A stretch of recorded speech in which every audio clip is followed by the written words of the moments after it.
The Fitness Movement is brought to you by Zor Fitness. We offer coaching and individualized program design, as well as educational content for coaches and athletes. It's all one place, zorfitness.com. I washed my hair for this. Oh, man. Not really.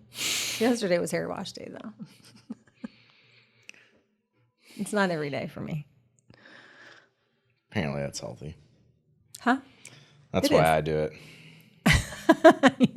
You don't wash your hair every day? No. Some days I use body wash, some days I use shampoo, but it usually covers my whole body. Okay, I'm sure it's fine. It looks great. It just depends where it starts. If it's shampoo, it starts in my head and then works its way down. You don't go the same way every time? You don't have a routine where you like do your hair first and then... If it's shampoo, I'll do my hair first. But if it's body wash, it starts on my body, and then I'll just take some and put it up on my hair quick. Oh, jeez. I was like, this will maybe help it smell okay. I mean, I don't have that much hair. No.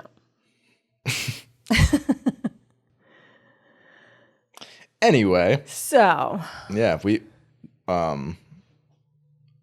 I guess I competed in July. It seems so long ago, but it was July. And I'm going to crash Crucible coming up here very shortly, actually, in October. Like 3 weeks, right? Yeah, and you just competed in Tampa. Tampa Bay Games. Tampa Bay Games. And that was, the beginning of September. Second weekend in September. Yeah. Seems so long ago. It does. It really wasn't that long ago. No. I mean, you basically just got done deloading. Yeah. You're back to training. So that was like the first, I don't want to say real comp, but first real comp you were at. Yeah. I mean, you've done a lot of local stuff. Yeah. Which is just different to travel to an event and like have it be a bigger event. That's like, I guess maybe a good way to put it is like, it wasn't like hosted at a gym. Right.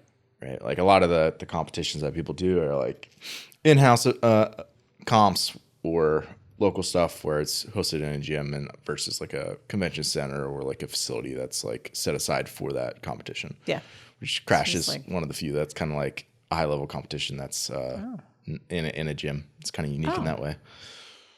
Wow. But, I mean, it's a big gym. I was going to say it's got to be a big gym. Yeah. Wow. I haven't been there, but I mean, it's definitely big. I mean, they have like an auxiliary gym to like warm up in, and it's pretty sweet. I mean, it's kind of like multiple. I don't want to call it multiple floors because it's not like set up that way, but it's like, different areas. Like they have a turf space and a stall mat area. Yeah. Yeah. So anyway, just kind of want to talk through, experiences of competing and traveling to compete, and for people who are looking to be competitive outside the CrossFit season, which is something that I think we were both pursuing. Mm-hmm. That what are good ways to do that? So I guess like first things first, like how did you decide on Tampa Bay Games? Like there's a million comps out there now. Like how did you decide on that one? I know. Well, there were a few things for me. I know that we had talked about being able to compete against women in my age group, sort of the same fitness level as me. A lot of the, I guess not local, but local-ish comps where they had a master's division. The standards were like box get-overs, jumping pull-ups, hand release push-ups. Like I ultra scale. Right. Like I want to jump on a box. I want to do chest to bar pull-ups. I want to do handstand push-ups. Like I'm 47. I'm not dead. Like, are you serious? Like it just, the standards were so low. It was almost kind of offensive.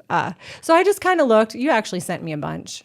I loved Florida. I've always loved Florida, and we were going there quite a bit in the past. So Nick will actually go along if it's in Florida. Yeah, he loves to go to that one.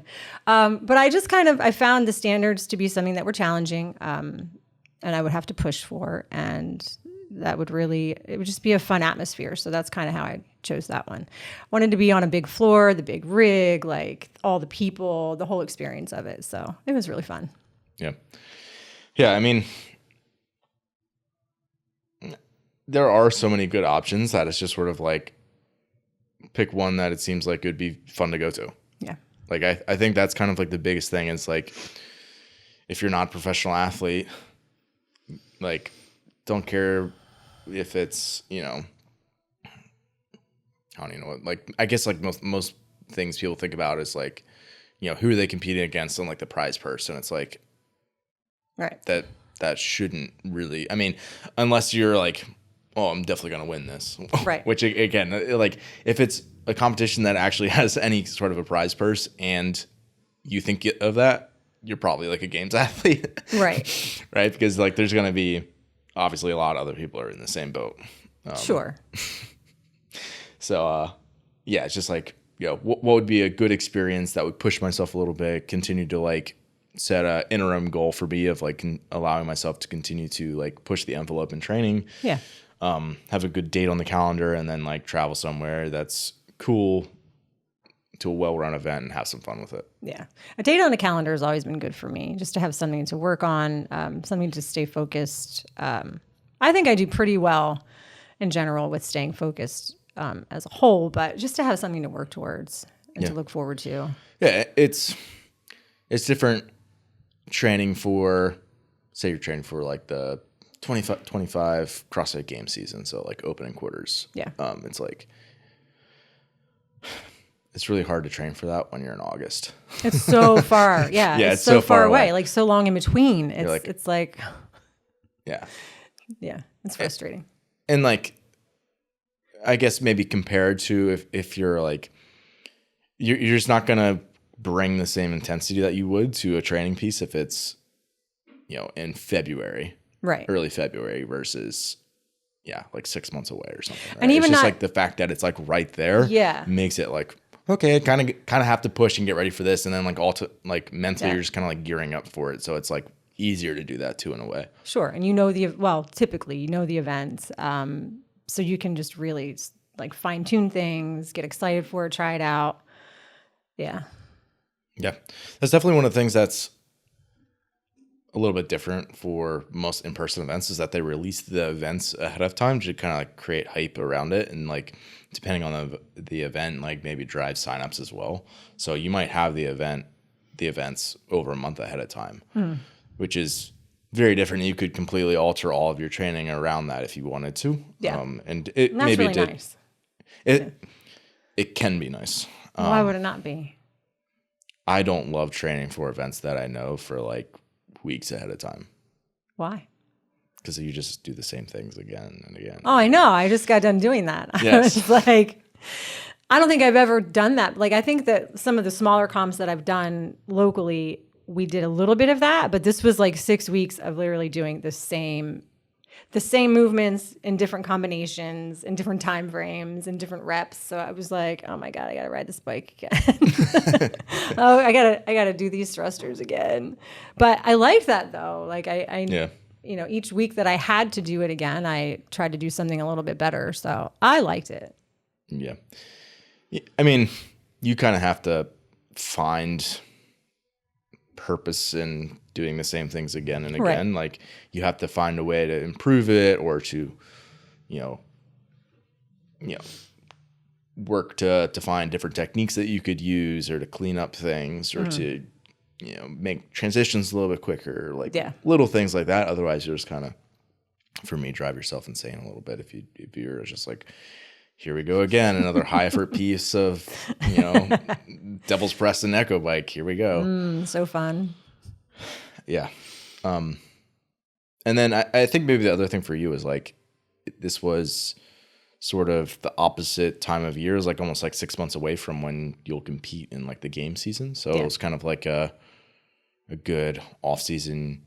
I don't want to call it a checkpoint because it was more than that, but in a way it's also a way to see where your fitness is at and what would normally be an off season. Sure. Yeah. I agree with that.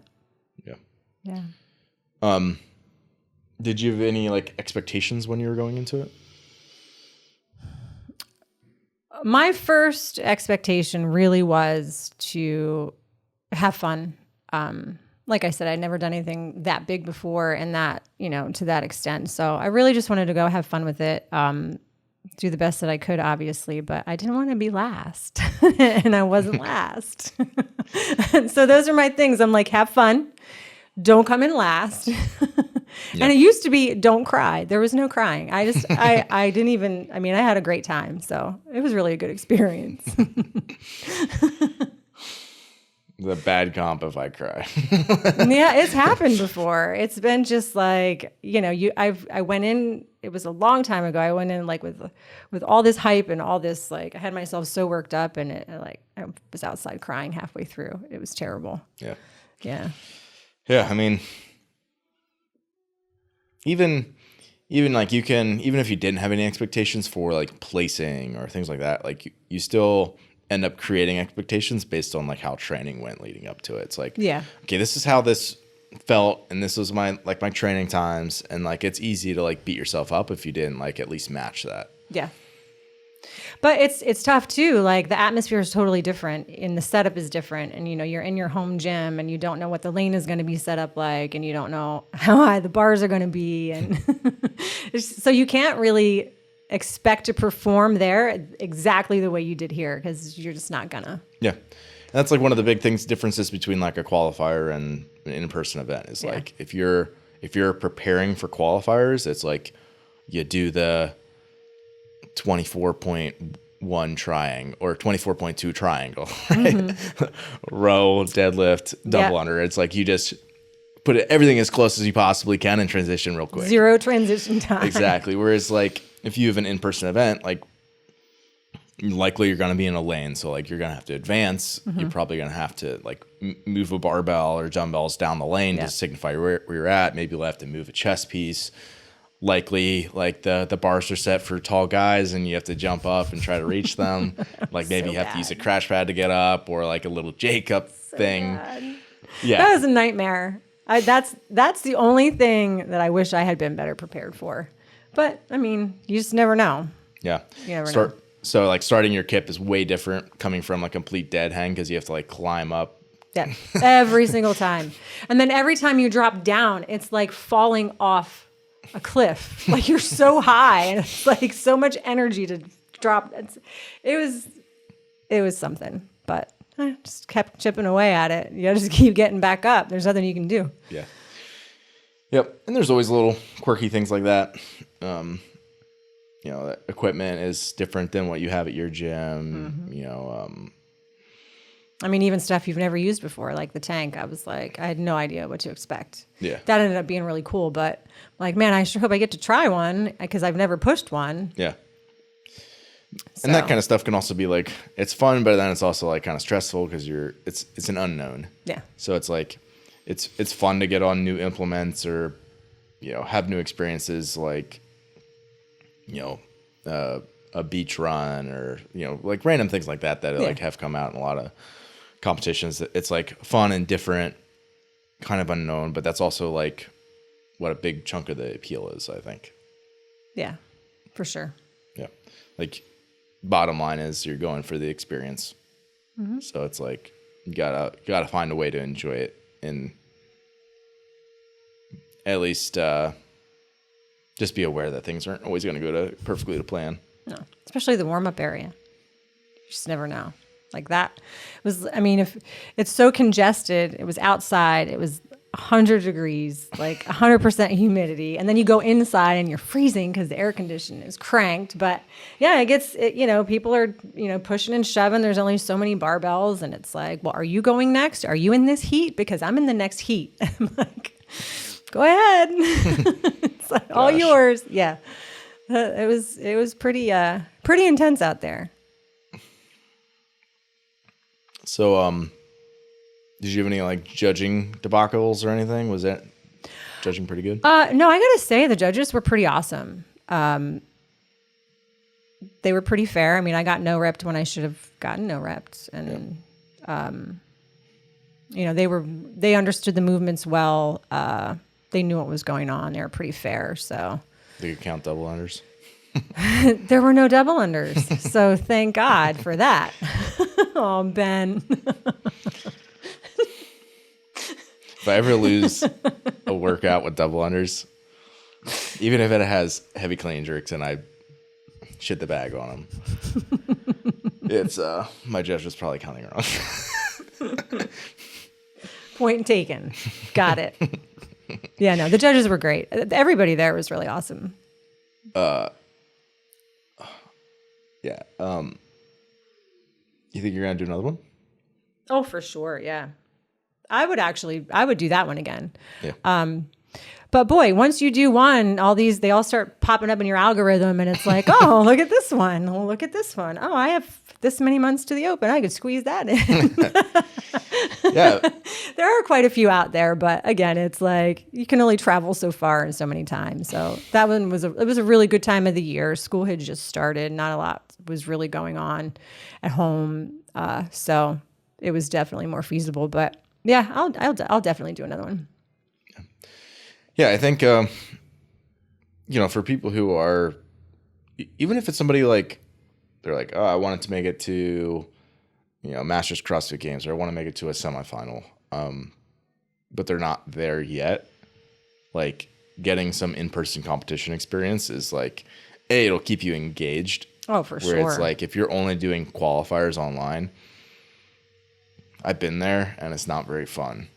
It's not fun, and it's just way different. Like you're just a totally different person when you're out there on the floor.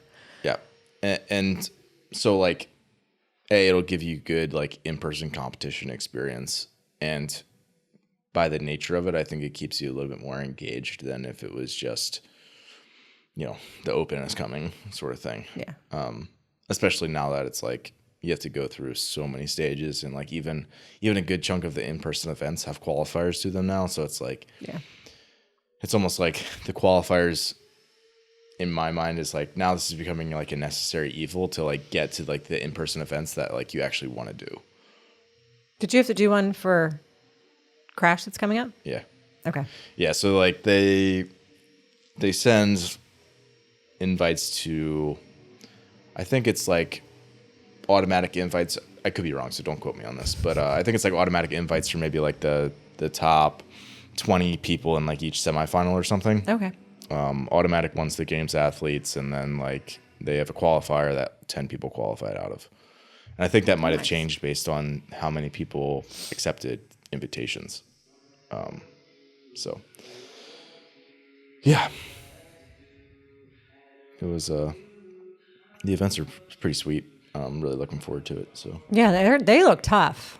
Yeah, but like you said, they have to be for who's going. Yeah, exactly. Like you need to create enough separation for the people that are going there that it's especially they're using Z-score, which is, what does that mean? I've never used a competition. So basically, it's like rather than you get 100 points for first place, 95 for second place, etc. It's you like first place they'll still be 100 points, I believe, but it's based on your time or like number of reps that it would be like if there's then a drop off. So for example, and it's kind of complicated, which is one of the negative things about it, but essentially like you're always trying to finish with your best time or score rather than your best placing. So for example, if you're ahead and you're like winning the event, you want to like push really hard because it's going to create more point separation between you and like second place and everybody else. So it's not a matter of first, second, third. It's no. Think of it as like it's like the distance between like the first place person and the rest of the field. Okay. So likewise, if you're like dead last in a workout, like you kind of need to keep pushing. Like normally, if it was like, oh, like I'm dead last in this workout, you still have to close the gap. I'm just gonna walk to the finish line in this run workout, like where it's like you're continuing to lose points if you do literally that. So every you second matters. It's literally it's very similar. Like every second counts, but it's like based on like point differential or score differential, time or reps. Yeah. So it is interesting, and it also I think maybe changes like the programming a bit. I haven't really thought about it a ton because like that's. My job is to go and perform the best I can, not to worry about how the scoring system impacts things. But no over analyzing. Yeah, not analyzing from the perspective of like, how would I program these workouts differently if I was doing them. Yeah. The only thing that really impacts me is like how might it's maximizing your potential in each workout versus like your placing, which isn't like challenging to do. I mean, in training, you're thinking about trying to maximize your best time or your score anyway, because you don't know where other people are going to be at. Like you might have an idea, but it's not like when you're actually out on the floor, you see that you're coming in for your last run and that like nobody's in front of you, nobody's behind you, so I can just cruise on through. Whereas like in this one, you'll just keep hammering the whole way through. So in that way, it like really, it kind of challenges people to push their intensity the entire time, regardless of where they're at. It's pretty cool. It is. Yeah. I mean, there's other resources out there on it that like people have like done like full shows and things about it, but it's basically like the argument for it is that if you are doing a fitness competition, you want to measure people's absolute scores, not their placing. Like if someone's way worse in a particular workout, like you can have like these glaring weaknesses, especially in like the in-person scoring structure of like the, 195, 90 or whatever it is, right? Yeah. Like that drop off, like generally you play to your strengths and it's like you just try to minimize your deterioration of your points on the stuff that you're not as good at. So like this really, again, it kind of changes things in the fact that like you're measured. Yeah. Again, there's still benefit to like, winning by a more significant margin, but also it encourages you not to like lose by a significant margin. So there are subtle ways that it changes strategy and programming, I believe. But overall, it's like a cool experience. And like I commend them for like taking you on as like one of the competitions that does it, because it is more complicated. Yeah, I've never heard of it personally. So, yeah, but hopefully Brooke can manage the kiddos as I'm out there on the floor. Aw. She's got 2 now to deal with. I know. She'll be great. She will. It's so cool they're all going. It's a lot of stress for everybody. I mean, it's a long day. Is it 1 day or 2? It's a long 3 days. 3 days. Yeah. So you compete all 3 days? Yeah. So it's 2 events, 3 events, 2 events, 7 events. Oh gosh. See, mine were all in 1 day. Nick was like, yeah, thank God. But it was still a long day. Like we were there from 6 a.m. to 5 p.m. Yeah. But. Yep. And it's a long day for them. That's the other thing is like Metcon Rush. It was held in a community college that has like this big, like, it was like, 3 basketball courts or whatever. It's like this big indoor facility. Who knows how many square feet. It was huge. But then as a result, you make more divisions and more athletes and masters and teams and it's a lot of divisions, just because you want to pay for facility and like you have it, so you want to fill it up. Vendors are there, like spectators are there, so you want to like give everybody the best experience you can, and by incorporating as many bodies as you can into it and like registrations, that's what kind of drives all that. Sure. And it was very similar, like Tampa Bay was the same way. Yeah. Whereas like because crashes in somebody's gym, it's like a little bit more exclusive, and there's not the need to like front the overhead. Yeah. Like the gym's already there. So it's like there's elite male and female and there's masters. And that's it. So it's like there's going to be less total bodies there. And then also like obviously the people that are there are going to be super bought in. But it'll also just be it's like you can take care of the people that are there a little bit better, just because there's less people. Okay, yeah, that makes sense. And then like this is what the point I was trying to get to. The schedule will be a little bit, I don't want to say less condensed, but it'll just be like a little bit less moving pieces, right? Because you just have less division. So it's like likely things will run on time. I mean, they put on a great competition, but either way, like there's just less moving pieces, so there's less that could potentially go wrong from that perspective. So it's like, I guess from Brooke's perspective, it's like it's like you're probably going to get two 2 time slots throughout the day. Even like the second day that has 3 events is 2, windows, 2 testing windows. So one's like a back-to-back workout essentially. So a little bit more straightforward, but also like allows for a really good experience. Cool. Yeah. So looking forward to it. Yeah. Prep has been really fun for events like that versus something like the quarterfinals too, just because like you're going to like, they really like incorporating like a lot of different implements and obviously like higher skill things. And part of that's just like, JR's taste in programming, but it's also just like you can do that when it's an in-person event and you have all that equipment. When you have it there, You have it there versus the open where you're trying to have mass participation. So I mean, you got to go with what everybody has.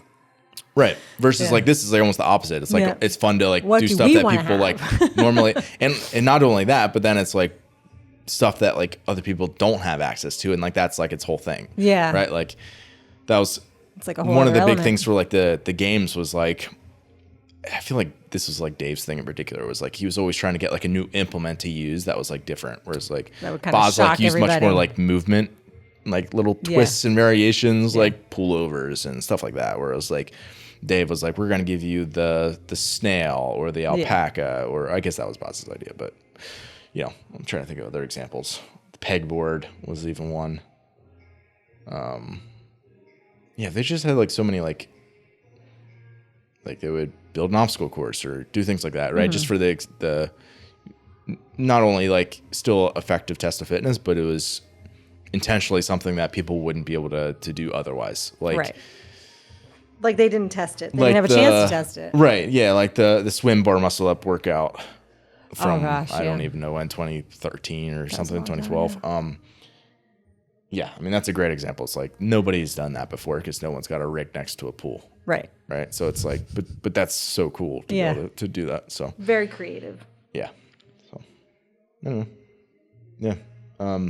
I guess, really we just kind of want to come on, give some life updates about competing, but I guess maybe a takeaway closing thought would be like, I would encourage people to find opportunities to compete throughout the year outside of the game season if you're just looking to be recreational or you're looking to be really competitive in the game season, just haven't broken through to an in-person event just yet. Yeah. You learn a lot about yourself. You really do. It's a cool experience. Thanks for listening today. If you're someone who just started listening to the show, I would encourage you to subscribe so you can stay up to date. If you're someone who's been listening for a while, I would encourage you to rate and review the show. And lastly, the best thing that you can do to support our work is also the best thing that you can do for your performance. And that is by hiring one of our coaches. Until next time, stay the course.